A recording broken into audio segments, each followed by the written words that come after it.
Tu sais que je peux te présenter si tu veux que je le fasse. Une voix familière traversa mes pensées.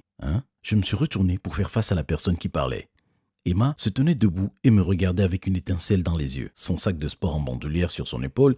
J'ai dit, garçon vedette, je pourrais te présenter Aria si tu veux. Au lieu de te tenir là à la regarder comme si c'était un morceau de viande que tu es prêt à dévorer. Salut, je m'appelle Liam. Avant que l'histoire aille plus loin, n'oubliez pas d'aimer, de partager et de vous abonner à notre chaîne. Oh oui, et n'oubliez pas d'activer cette cloche de notification pour que vous soyez le premier à regarder nos histoires incroyables. J'ai senti mon visage devenir rouge.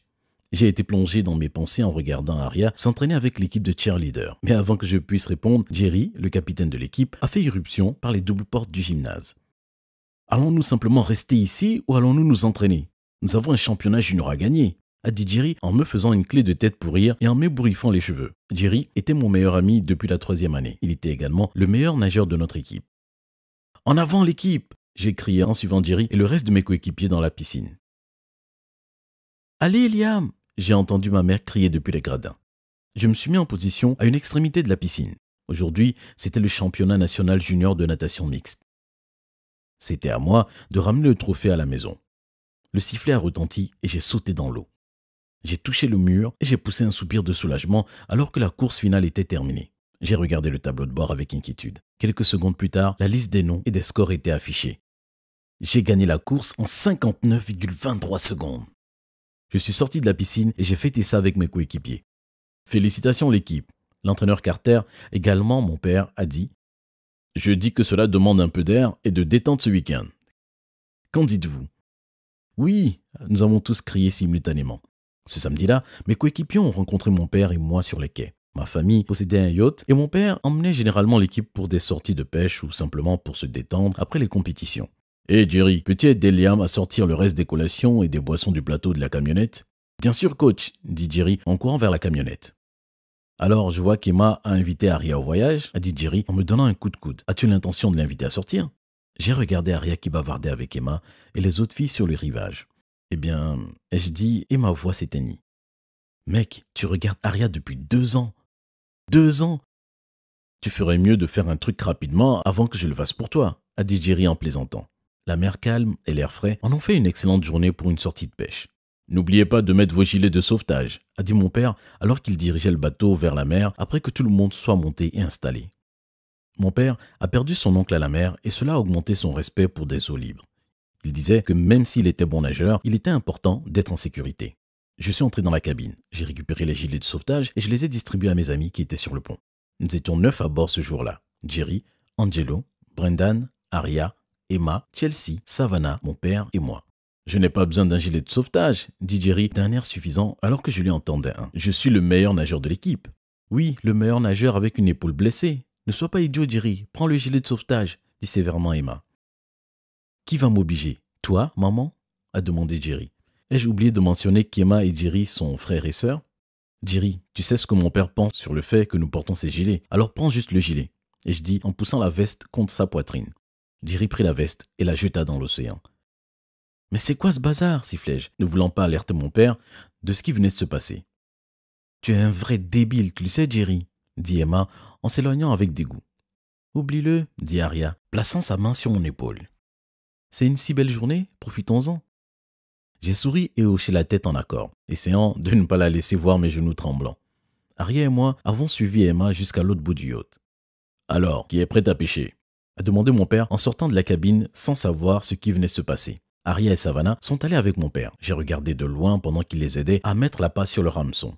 Jerry était également là, en train de bavarder et de rire avec Aria. Je ne pouvais pas m'empêcher de me demander si Jerry était sérieux au sujet de faire un pas vers Aria. « Et que diriez-vous de jouer un peu à action ou vérité pendant que nous attendons ?» a déclaré Brendan par-dessus la musique qui passait. Chelsea a croqué des chips puis a répondu. « J'aime cette idée », dit-elle sournoisement en regardant Angelo. « Bien sûr, je suis de la partie, mais nous devons garder un œil sur mon père. » Et je dis, et les autres acquiescèrent. Nous nous sommes relayés pour regarder et jouer au jeu.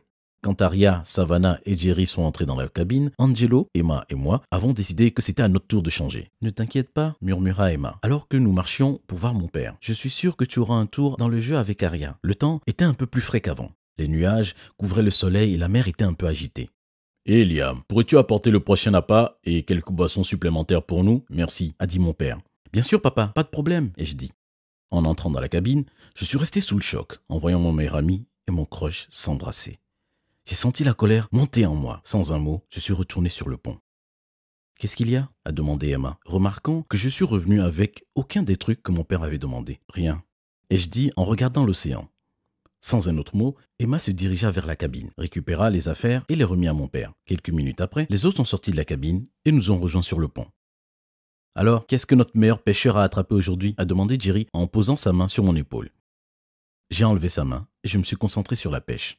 Oh, allez, es-tu toujours contrarié par rapport à ce qui s'est passé plus tôt avec le gilet de sauvetage? J'en achèterai un nouveau à ton père. Mon Dieu, a dit Jerry. Avec toute cette masculinité, on pourrait penser qu'à l'heure qu'il est, tu aurais attrapé au moins un poisson.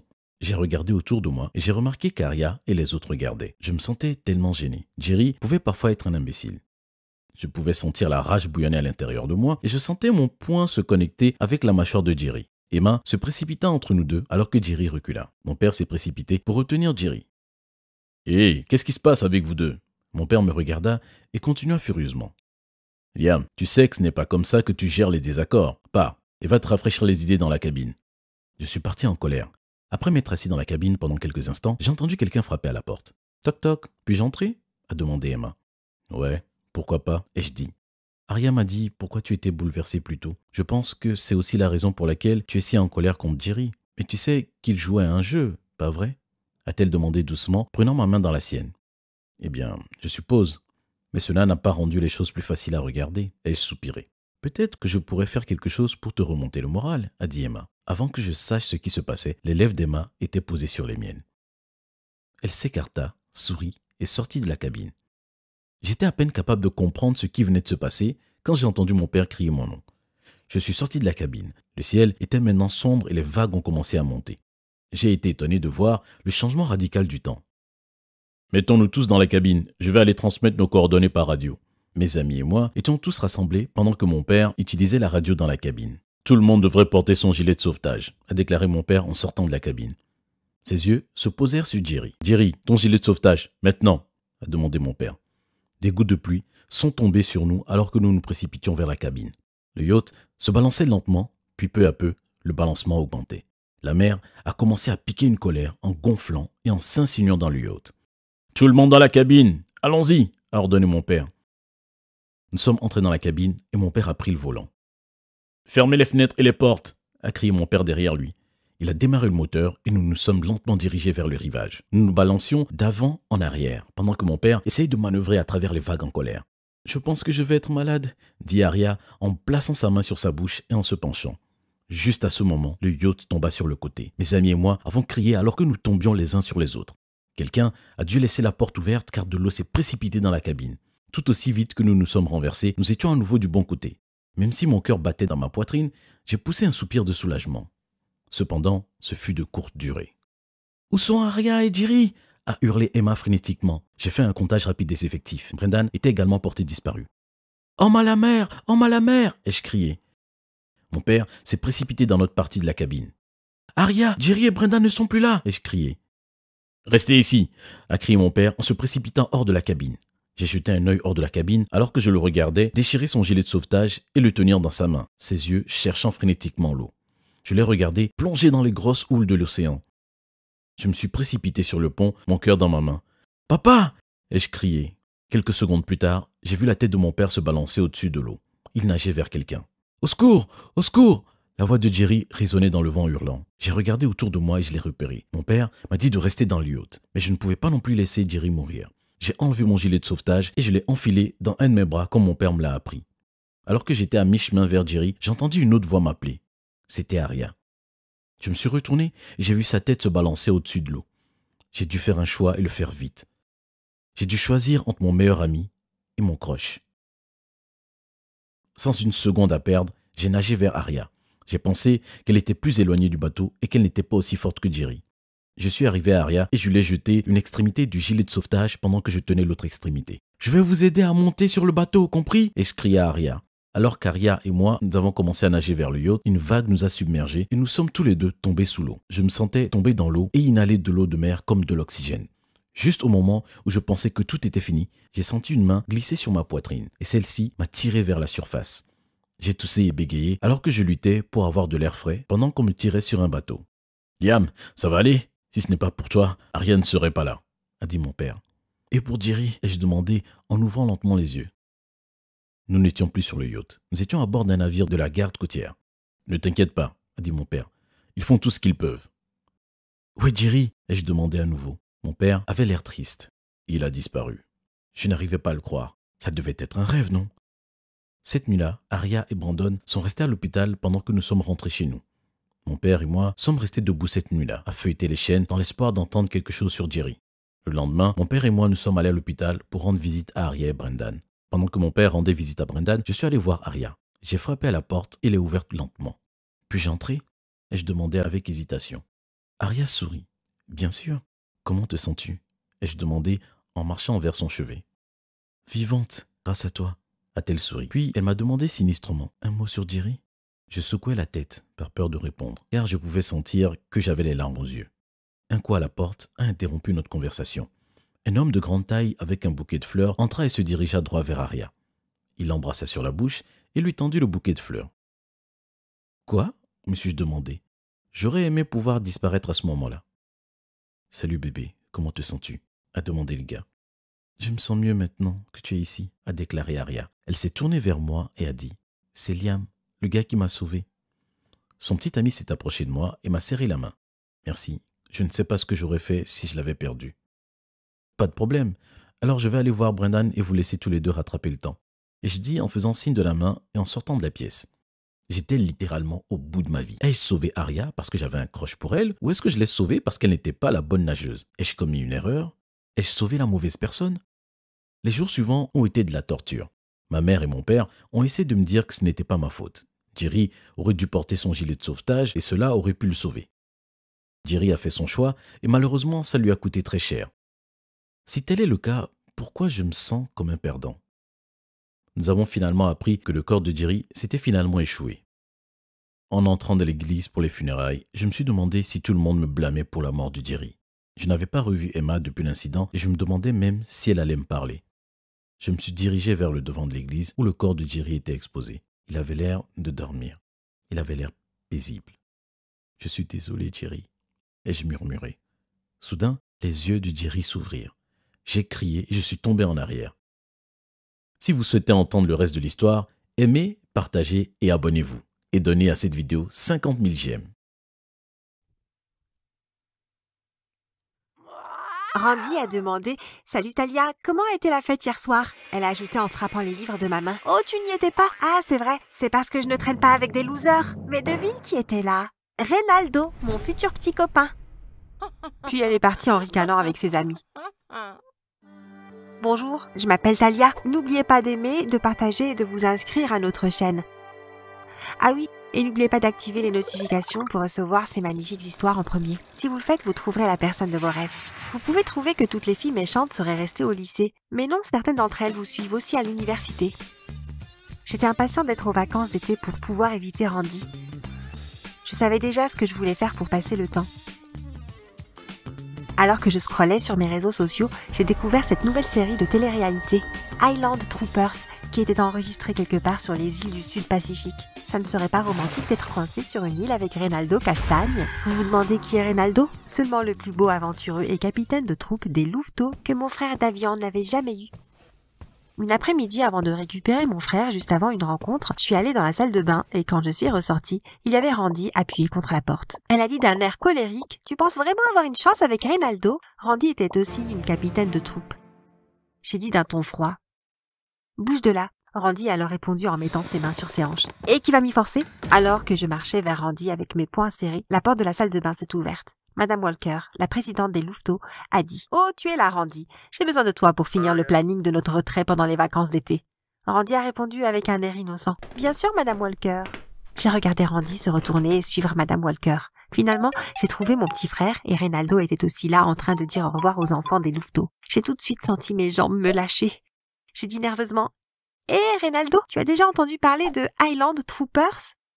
Il a répondu « Non. » J'ai dit pleine d'espoir « C'est une émission de télé-réalité dans laquelle deux personnes sont seules sur une île. J'ai déjà envoyé ma candidature et je me demandais si tu aimerais être mon partenaire. » On a une chance de gagner 2 millions de dollars. Je ne suis pas sûre de vouloir passer mes vacances sur une île déserte, alors qu'il y a beaucoup d'autres choses à faire.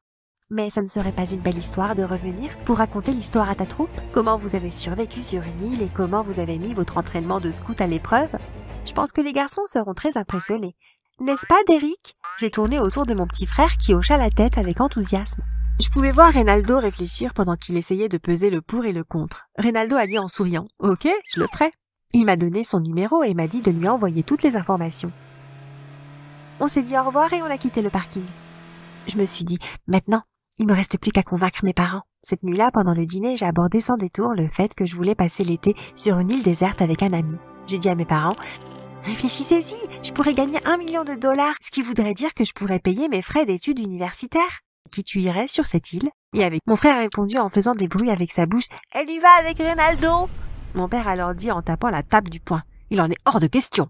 J'ai alors dit en expliquant davantage « Papa, c'est pas grand-chose !» J'ai dit à mes parents qu'une équipe de caméramans serait là et qu'alors il n'y aurait rien de drôle entre moi et Reynaldo.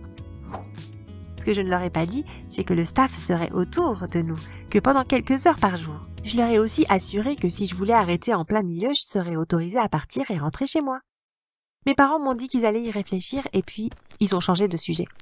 Le lendemain, je n'y ai pas pensé quand mes parents ont dit qu'ils allaient récupérer Derrick à sa réunion. J'étais heureuse car j'étais en retard avec quelques devoirs et j'étais contente de ne pas avoir à m'arrêter. Une fois rentré, Derrick a frappé à ma porte et il a appuyé sa tête contre la porte et a dit « Nos parents ont parlé à Reynaldo !» Puis il a souri avant de partir. Je me suis levée de mon bureau et je suis allée dans la chambre de Derrick. Puis j'ai fermé la porte derrière moi. Qu'est-ce que maman et papa ont dit? Qu'est-ce que Reynaldo a fait? Bon, d'abord maman a demandé à Reynaldo ce qu'il allait faire avec sa fille, seul, sur une île, et s'il avait l'intention de faire d'eux des grands-parents. Puis papa a dit à Reynaldo qu'il savait là où il habite et que ça ne le dérangeait pas de venir le voir à minuit s'il posait un doigt sur toi. Puis il s'est mis à rigoler. Mon cœur s'est arrêté et j'ai senti une partie de moi mourir ce jour-là. J'étais si embarrassée, mais l'idée de moi et Reynaldo sur une île déserte, sans Randy, m'a rendu le sourire. Peut-être que je n'étais pas aussi mauvaise que je ne le pensais. Je devais appeler Reynaldo demain et lui sortir les vers du nez. Le lendemain, j'ai appelé Reynaldo, qui a été amusé par ce que mes parents avaient dit. Il a dit que j'avais de la chance d'avoir des parents qui s'inquiétaient pour moi. On en a rigolé et puis on a discuté quelques minutes avant de raccrocher. Mes parents ont aussi confirmé que je pouvais aller à l'émission. C'était le meilleur jour de ma vie. Cette nuit-là, j'ai rêvé que moi et Reynaldo étions coincés sur l'île. Je sirotais une noix de coco en cuisant du poisson sur le feu. Reynaldo était dans l'eau et le soleil couchant brillait sur son corps musclé alors qu'il attrapait du poisson à main nue. Finalement, le jour J arriva et j'ai dit au revoir à mon frère et à mes parents sur le quai. Je suis allée à la rencontre de Reynaldo et on est monté à bord du ferry avec l'équipage et les autres membres de l'émission. Ça nous a pris quelques jours avant de voir les îles et ces quelques jours étaient magnifiques. On a signé des docs disant qu'on ne devait pas interagir avec les membres de l'équipe de tournage. Sauf si c'était une situation de vie ou de mort. L'équipe de tournage allait nous filmer 6 heures par jour. Une fois arrivés sur l'île, on avait le choix entre attendre qu'une équipe de secours vienne nous chercher ou on pouvait partir ensemble à l'aventure si c'était trop dur pour nous. On allait également être approvisionnés en eau, mais on devait chercher notre propre nourriture et abri. Il y avait également quelques sacs stockés sur l'île. L'un en particulier contenait les affaires de l'émission de télé.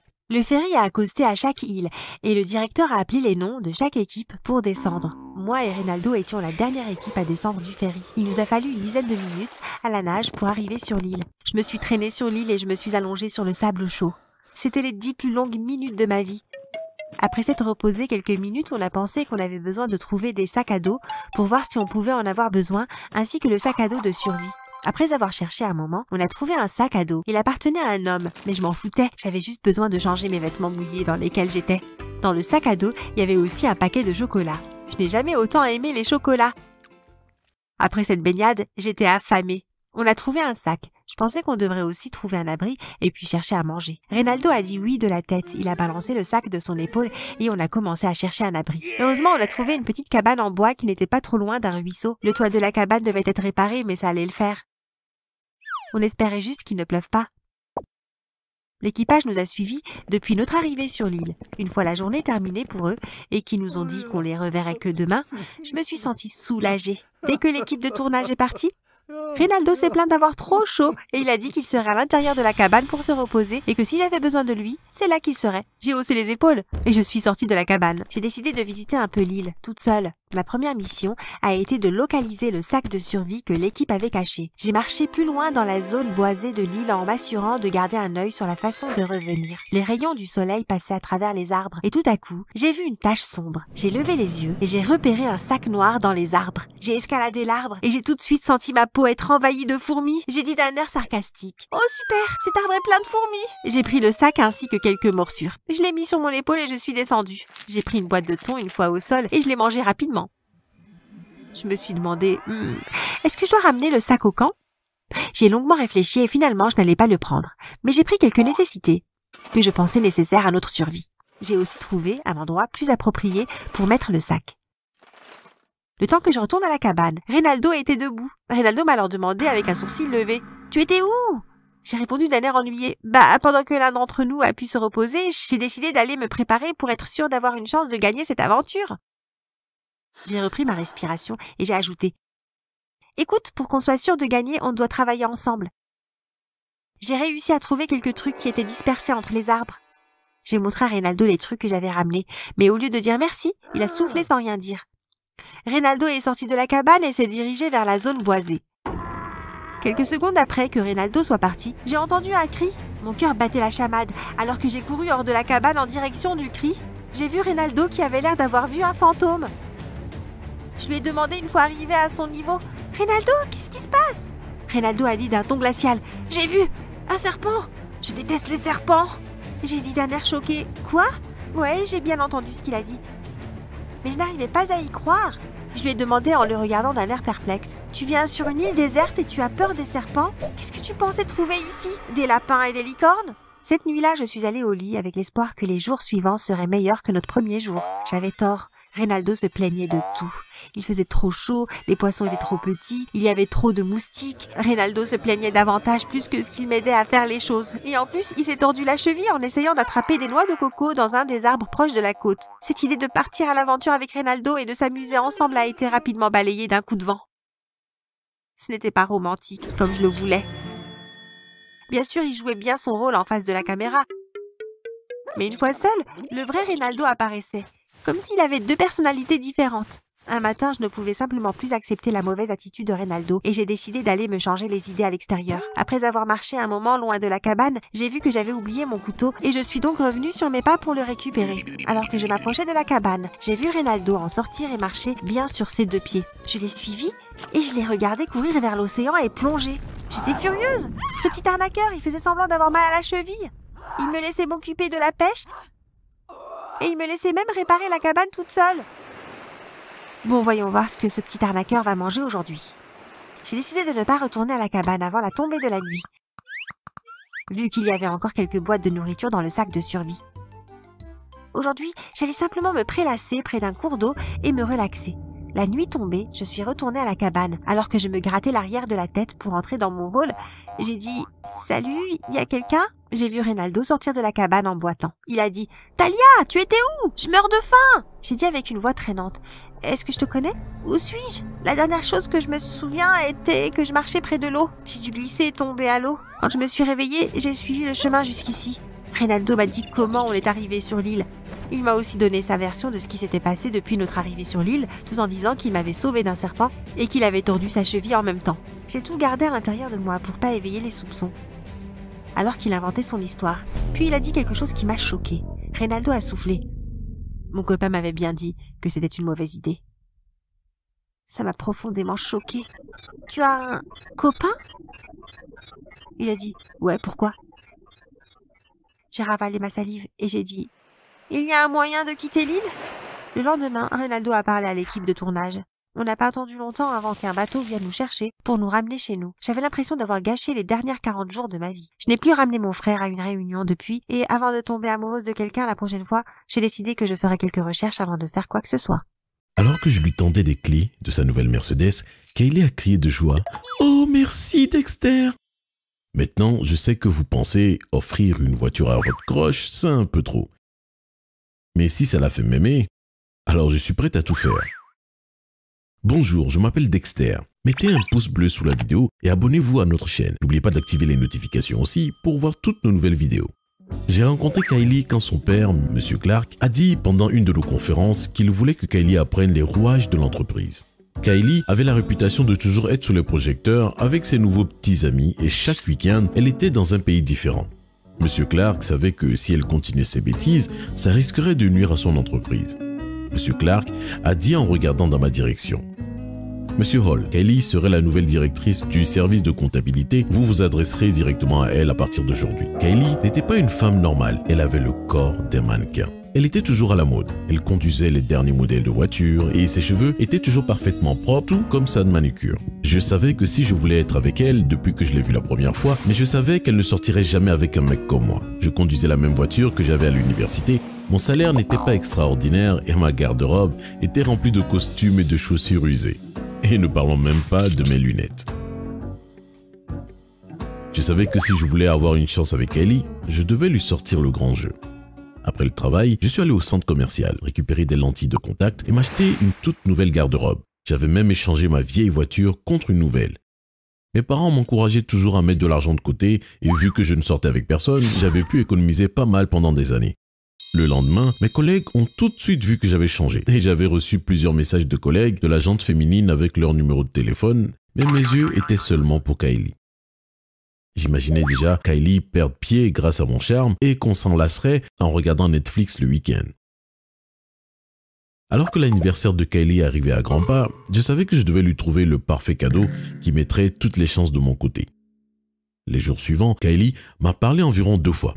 Et ce n'était que le début car elle ne m'avait jamais regardé dans ma direction avant. Je savais que mon changement commençait à porter ses fruits. La semaine avant l'anniversaire de Kylie, je lui ai envoyé des fleurs et du vin tous les jours avec un message dans lequel je lui disais de passer une bonne journée. Au bout du 8e jour, j'ai rassemblé mon courage et j'ai frappé à la porte de son bureau. J'ai regardé nerveusement. « Bonjour Madame Clark, je peux vous parler ?» Elle a dit en souriant. « Bonjour Dexter, entrez et vous pouvez m'appeler Kylie. Avez-vous aimé le vin et les fleurs que je vous ai envoyés ?» Oui, merci. Il n'y avait pas de nom, donc je ne savais pas qui remercier. C'était très gentil de votre part. J'ai dégagé ma gorge et j'ai dit « Voulez-vous sortir avec moi ce soir ?»« Oh, je dois dîner avec mon père ce soir.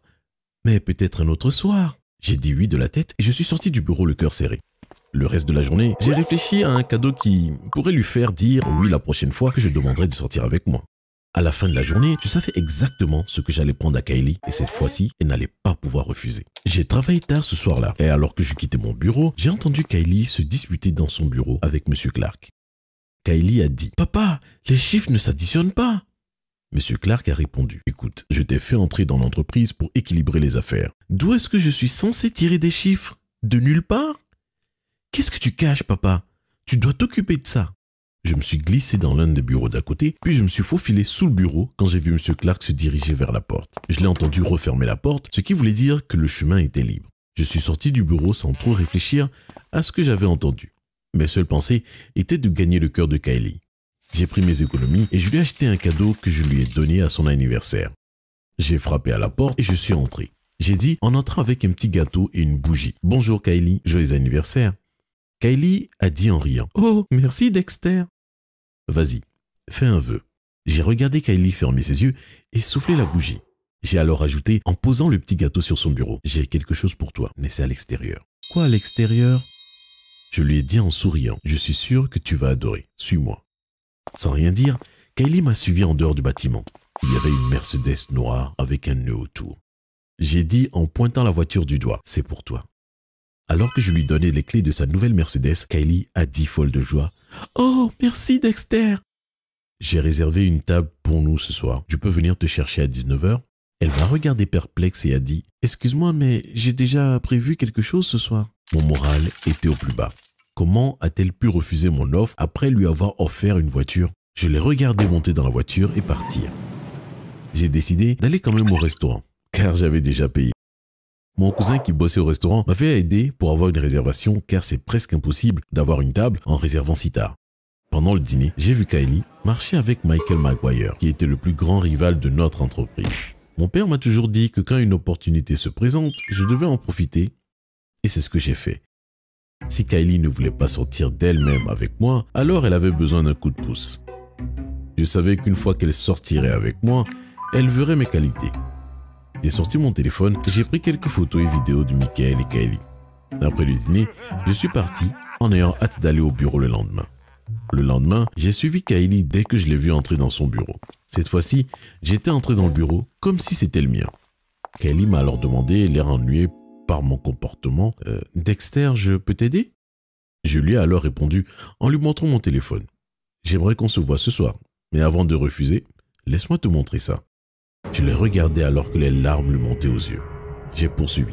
« Maintenant, avant que tu essaies de casser mon téléphone, j'ai déjà fait plusieurs copies. » J'ai dit en pointant la caméra dans le coin de son bureau. Il y a aussi des caméras dans le bureau.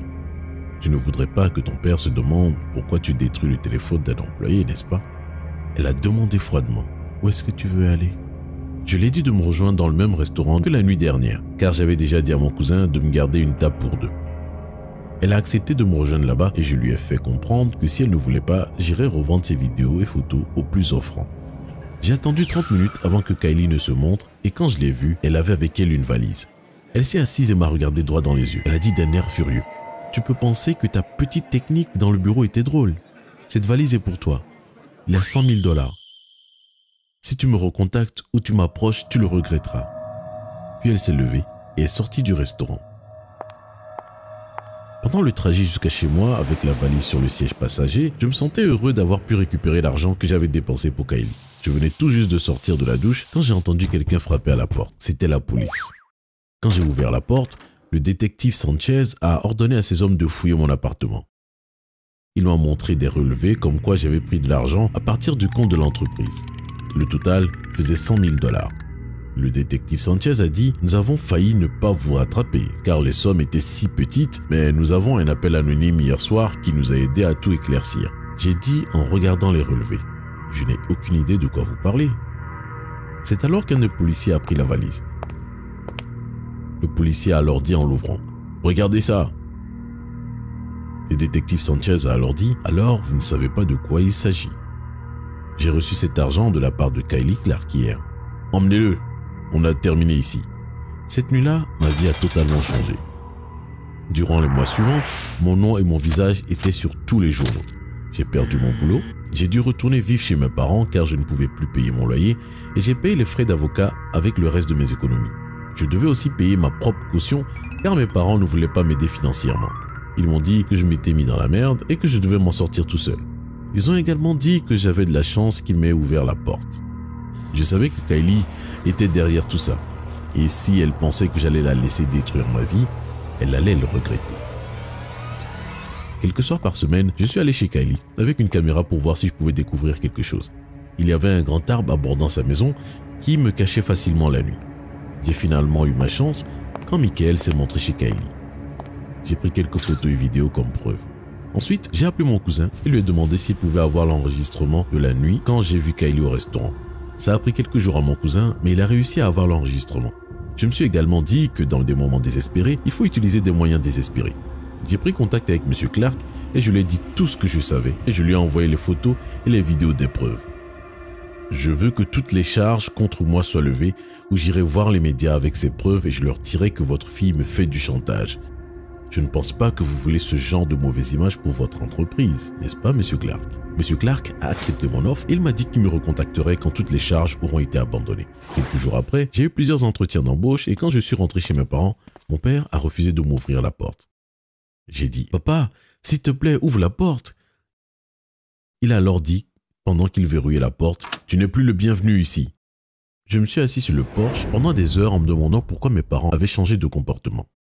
Quelques heures après, j'ai entendu la porte s'ouvrir et ma mère est sortie avec un sac de nourriture. Elle a alors demandé en me regardant droit dans les yeux.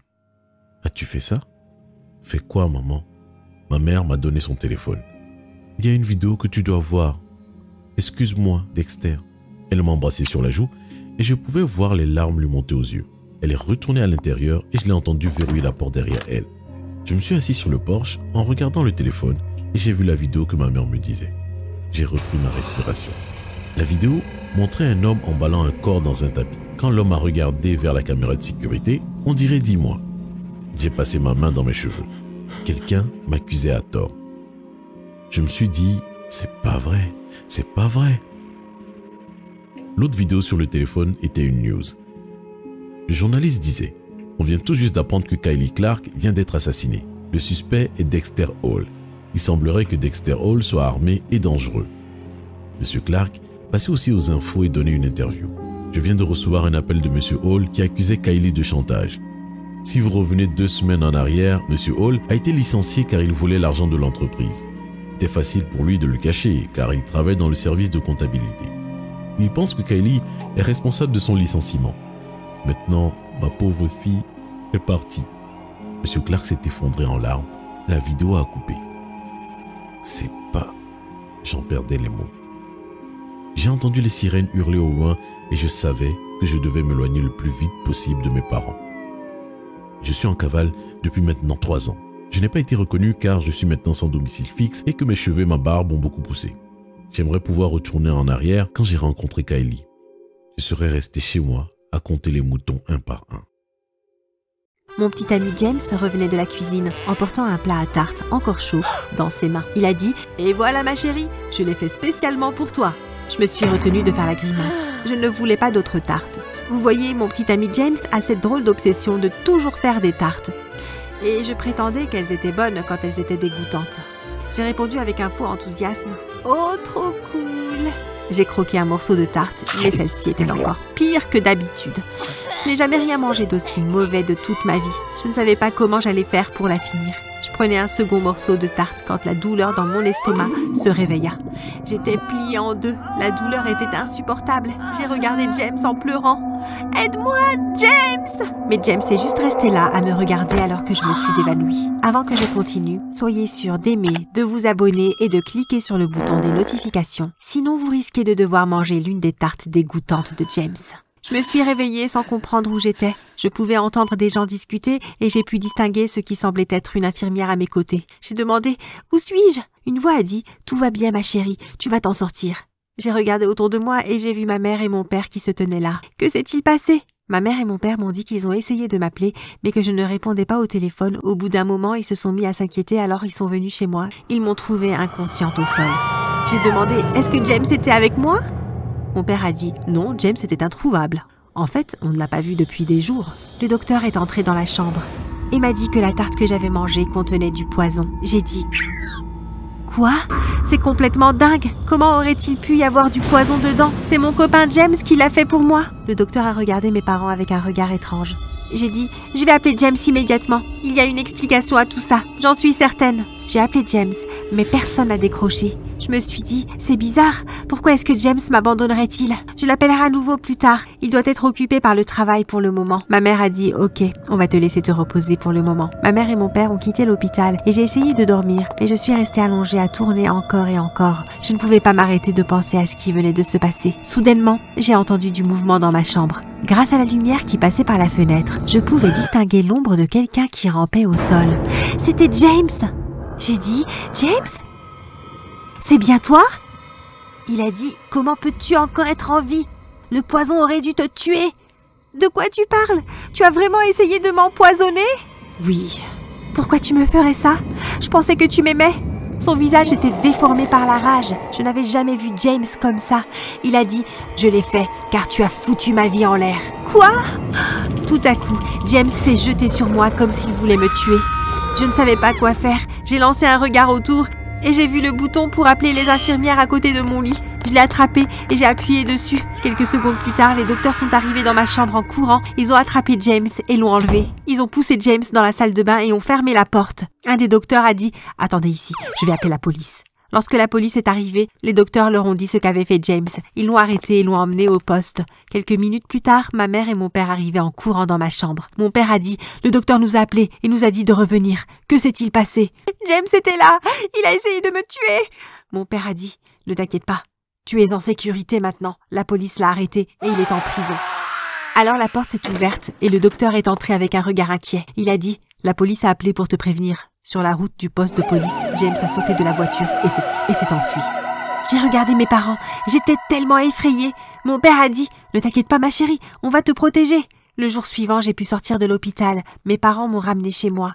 Mon père a dit « Ne t'approche plus de James maintenant. » Ma mère a dit « Nous reviendrons demain matin à la première heure. Mais si tu as besoin de quoi que ce soit, ce soir, appelle-nous. » J'ai répondu « Je le ferai. » Durant la première semaine, après être sortie de l'hôpital, j'étais une boule de nerfs. À chaque petit bruit que j'entendais, je pensais que c'était James qui venait essayer de me tuer une nouvelle fois. Je ne voulais pas sortir de mon appartement de peur de le croiser. La seule raison pour laquelle je sortais, c'était pour aller faire les courses. Et même ça a été une expérience traumatisante. J'étais dans le rayon des fruits et légumes. Là, en face de moi, il y avait James. Je ne savais pas quoi faire, alors j'ai paniqué. Je devais sortir de là. Mais la sortie se trouvait derrière James. J'ai essayé de passer à côté de lui et au passage, quand je fus à sa hauteur, j'ai sorti mon spray au poivre et lui ai mis au visage. Mais alors qu'il se retournait, l'air surpris, je me suis rendu compte que ce n'était pas James. C'était juste un gars innocent qui faisait ses courses.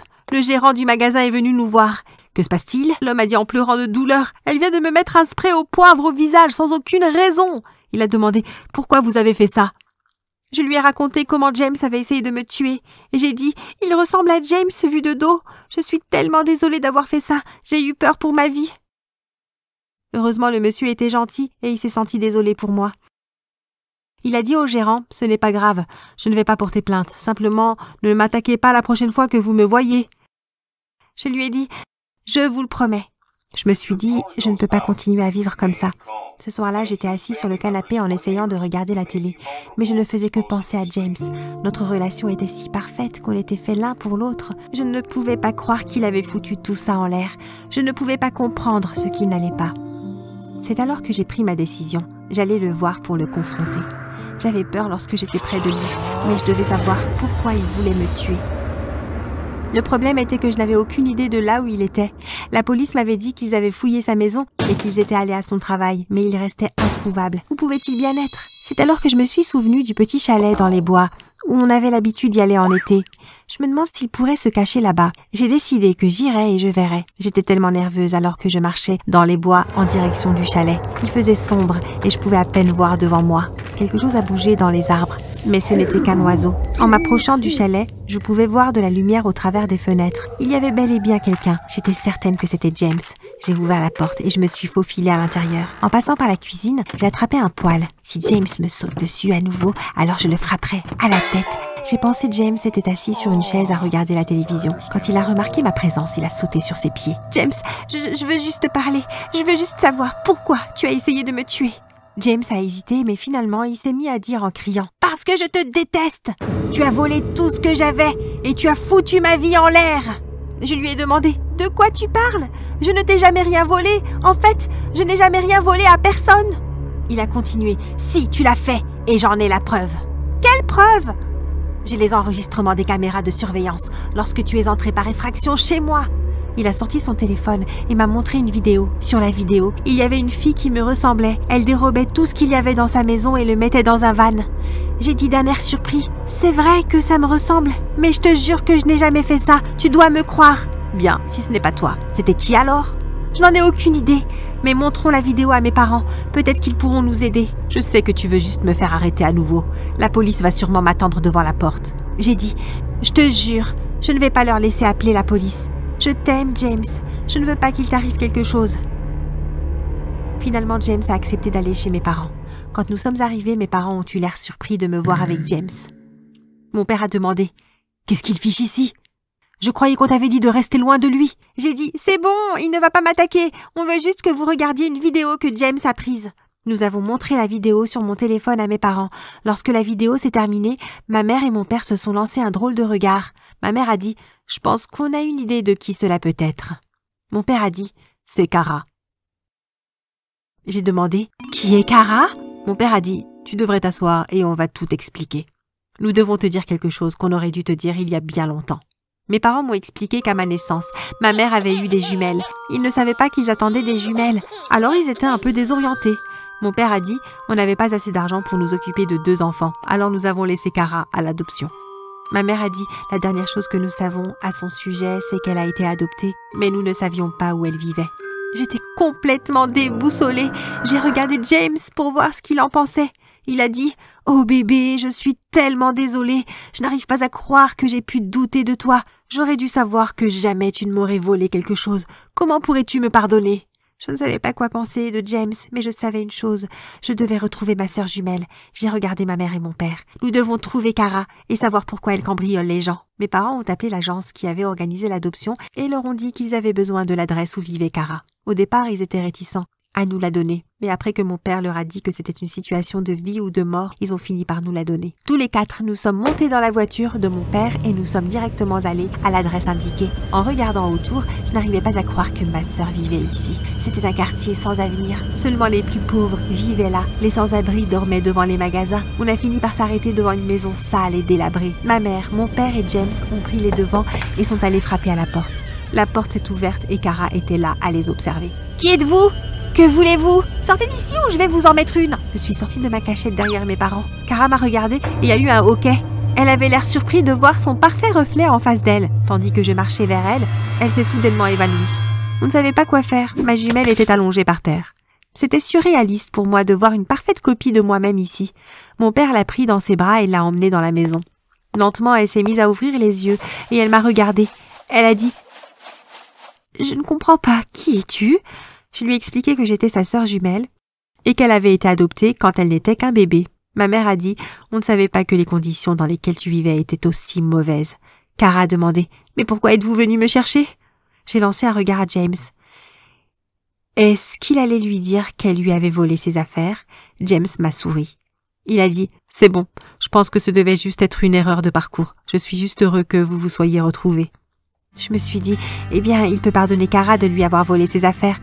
Le moins que je puisse faire, c'est de le pardonner d'avoir tenté de m'empoisonner. J'ai dit, je pense que tu as raison, James. C'était juste une erreur stupide. Je me suis tournée vers mes parents. J'ai demandé, que va-t-il arriver à Cara à présent? Ma mère a dit, ne t'inquiète pas, Cara. Tu ne vas pas vivre ici plus longtemps. Tu vas venir à la maison avec nous, ta vraie famille. Cela ne nous a pas pris beaucoup de temps afin de tout organiser pour que Cara vienne vivre avec nous. Une fois que mon père eut informé les services de protection des enfants au sujet des conditions de vie de Cara, ils ont accepté de la laisser quitter sa famille adoptive. Qui aurait cru que manger une part de tarte aurait changé ma vie aussi drastiquement?